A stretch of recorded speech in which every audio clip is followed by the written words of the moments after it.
జయ శ్రీమన్నారాయణ. పాహిమాం రక్షమాం. నీ పాదములే మాకు శరణు తండ్రి. కలియుగ వైకుంఠముగా వెలుగుచున్న ఆ 7 కొండలపై వెలసి అందరి కన్నీళ్లు తుడిచి అందరికి కోరిన వరాలు ఇస్తూ కలియుగ వరదడువు అనిపించుకుంటున్నాను. పెద్ద పెద్ద కొమ్ములు ఇచ్చి, ఆవుకు పదునైన కొమ్ములు ఇచ్చి, ఈ యొక్క గేదెలు అనేక వాటికి ఆయుధాలు, వాటిని కాపాడుకునే ఆయుధాలు వాటికి ఇచ్చినాడు భగవంతుడు. కుందేలు దానికి పరిగెత్తే శక్తి ఇచ్చాడు, తప్పించుకుంటాడు. ఈ మర్చిపోయి కొన్ని ఇలా వాటికి బలవుతుంటాయి. అలాగే మానవులు కూడా తాము ఆత్మశక్తి అని మర్చిపోయి తమ ప్రాణాలను తామే తీసుకుంటుంటారు, లేదా ఏదో వాళ్ళు తీస్తుంటే చూస్తూ ఊరుకుంటారు. ఈ విధంగా మరణిస్తూ ఉంటారు. శరీరాన్ని చంపేసిన, శరీరాన్ని దూరం చేసినంత మాత్రాన ఆత్మశక్తి పోదు. ఎందుకు పోదు? అది పరమాత్మ శక్తి. అది ఏం చేస్తుంది? ఎవరైతే ఈ విధంగా చంపబడిందో కాలం, అది ఒక పాపకర్మలుగా మార్చుకుంటుంది. ఆ పాపకర్మలన్నీ కూడా లెక్క పెట్టుకుంటుంటుంది కాలం, కాలుడు, యముడు. కాలము, కాలుడు, యముడు. మనం యమధర్మరాజు అనుకుంటాం, ధర్మరాజు అనే పేరు మర్చిపోతాం. యముడు అంటే భయపడతారు గడగడగడాన్ని. అయ్యో యముడు చేసినాడు, చంపేస్తాడు. యమధర్మరాజు అంటే భయపడిపోయి, కానీ వెనకాల ధర్మరాజు ఉందని ఎవరు మర్చిపోరు. ఆయన ప్రాణాలు తీసేదంటే ధర్మాన్ని అనుసరించే చేస్తాడు. ఆయన ధర్మానికి వ్యతిరేకంగా చేయడు. ఉన్నవాడిని ఒక ఆలస్యంగా ఒక 5 సెకండ్లో 10 సెకండ్లో లేదా 10 నిమిషాల తర్వాత తీసుకెళ్తాం, లేనివాడిని బిన్నా తీసుకెళ్తాం అనుకుంటారా? అనుకోరు. ఆయన యమధర్మరాజు, ధర్మరాజు. యమధర్మరాజు అంశమున పుట్టాడు కాబట్టి ధర్మరాజు అని పేరు వచ్చింది. కనుక ఈ అస్త్రాలు, శస్త్రాలు ఇవేమీ కూడా, మారణాయుధాలు ఏవైనా సరే, ఇప్పుడు కనిపెట్టినటువంటి ఆగ్నేయాస్త్రం, వారుణాస్త్రం, బ్రహ్మాస్త్రం, ఈ అస్త్రాలు కూడా ఆత్మశక్తిని ఏమి చేయలేవు. అస్త్రాలు కానీ శస్త్రాలు కానీ ఏమి చేయలేవు. భస్మీపటం చేయలేదు, వాటిని నాశనం చేయలేదు అని పరమాత్మ చెప్తున్నారు. నయనం చిందంతి శస్త్రాని నయనం దహతి పావక. పావక అంటే ఎవరు? పరమపావనుడు ఎవరు? అగ్నిదేవుడు. అగ్నిదేవుడు ఈ ఆత్మ శరీరాన్ని దహించగలుగుతాడేమో కానీ ఆత్మను దహించలేడు. ఎందుకు? అందులో ఉన్నది కూడా పరమాత్మ. అందులో ఆత్మశక్తి కడుపు వెలుగుతా ఉంది, నిప్పు చిమ్ముతా ఉంది.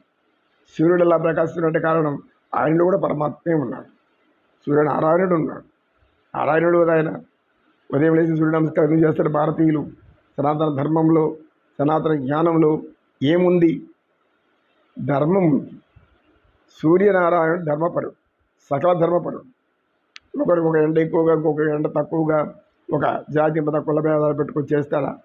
ఏమి లేదు. ఎక్కడ ఎండ ఎంత ఉండాలో అంతే ఉంటుంది, ఎక్కడ ఎంత ఎక్కువ కావాలో అంత అవుతుంది. ఆయా మాసాల ఋతువులు బట్టి వాతావరణం మారుతూ ఉంటుంది. అంతేకాని ఉన్న వాళ్ళకి ఎక్కువగాను, లేని వాళ్ళకి తక్కువగాను ఏమి జరగదు. కనుక అగ్ని కూడా, అగ్ని అనేది మహాప్రళయాగ్ని, దావాగ్ని, ఈ దావానలము, ఇవన్నీ కూడా ఆత్మశక్తిని ఏమి చెయ్యవు. ఎందుకు? వాటిల్లో కూడా ఆత్మశక్తే ఉంది. వాటిలో కూడా ఆత్మశక్తి ఉంది. కనుకనే అవి చలిస్తున్నాయి, వస్తున్నాయి, దహించేస్తున్నాయి. అమాయక జీవులను, కొంతమంది స్త్రీలను దుర్మార్గుల దుష్టులు ఏం చేస్తున్నారు? వాళ్ళు ఎక్కడో మాయ చేసి వాళ్ళని మాయ మాటలు చెప్పు, లేకపోతే మోసం చేసు, వాళ్ళని మాయ చేసి వాళ్ళను కన్ను కప్పి వాళ్ళకి ఆశ చూపించి తీసుకెళ్ళిపోయి చంపేస్తున్నారు. లేదంటే నిప్పు పెట్రోల్ అవి ఇట్లాంటివి పోసేసి కాల్ చేస్తున్నారు సజీవంగానే. వాళ్ళు ఏమనుకున్నారు? మనం అనేక విధాల పాపాలు చేసేసినాం, ఇది పాపం కాదు, ఆనందం. ఆనందం కాదు, నీ పాలిట యమధర్మం, యమ ఆనందం అని తెలియలేదు, యమ పాపం అని తెలియదు. అది సామాన్యమైన పాపం కాదు, బ్రహ్మత్యా పాతకం. ప్రాణాన్ని తీసిన వాడెవడు కూడా బ్రహ్మత్యా పాతకమే చుట్టుకుంటాడు. శిశువులను తీసినా, స్త్రీలను తీసినా, అమాయకులను చంపినా, ఇవంతా కూడా బ్రహ్మత్యా పాతకమే. కనుక అగ్ని కూడా ఈ యొక్క ఆత్మశక్తిని ఏమి చెయ్యలేదు. ఎందుకు చెయ్యదు? మరలా చెప్తున్నాను. ఎందుకు చెప్తున్నాడు పరమాత్మ? మళ్ళా కూడా ఆయన పదే చెప్తున్నారు. మీరు ఆత్మ అనుకున్నారంటే ఈ యొక్క అగ్ని, సీత పవిత్రమాత సీతాదేవి, పరమసాధ్వీమణి, శిరోమణి, శ్రీరామచంద్రుడి ఇల్లాలు, ఆమె లంకలో ఉండి శ్రీరామచంద్రుల వారు అగ్ని పరీక్ష అంటారు. ఎందుకన్నారు? లోక నిందను మాపడం సామాన్యం కాదు. తను రాజు చక్రవర్తి తన భార్యను ఎక్కడో లంకలో ఉన్నారా సీతమ్మను ఇంతకాలం ఉంచి 1 సంవత్సర కాలం తర్వాత తెచ్చుకున్నాడు ఆయన అని కూడా ఎవరు అన్నారు. అది విన్నటువంటి రామచంద్రుడు ఆమెను అందుకనే ముందే ఏం చేస్తారు ఆయన, నీవు పవిత్రురాలని నిరూపించుకుంటారు. ఆమె దివ్యాగ్ని, ఆమె దివ్యశక్తి, ఆదిపరాశక్తి, జగన్మాత, మహాలక్ష్మి స్వరూపము. ఆమె అగ్నిలో నడుచుకుంటూ నిలబడింది. అగ్నిదేవుడు ఏం చేశాడు? ఏం చేయలేదు. ఎందుకు? శరీరాన్ని కూడా తాకలేదు. ఆమె నిండా పవిత్రత ఉంది. ఎవరైతే పరమ పవిత్రత ఉండి సకల మంచి గుణాలు ఉండి మానవులను మానవులుగా చూస్తూ జీవహింస లేకుండా ఉంటే అటువంటి వాళ్ళకి ఇలాంటి శక్తులు వస్తాయి అని లోకాన్ని తెలియజేయడమే శ్రీరామచంద్రుని యొక్క ఉద్దేశం.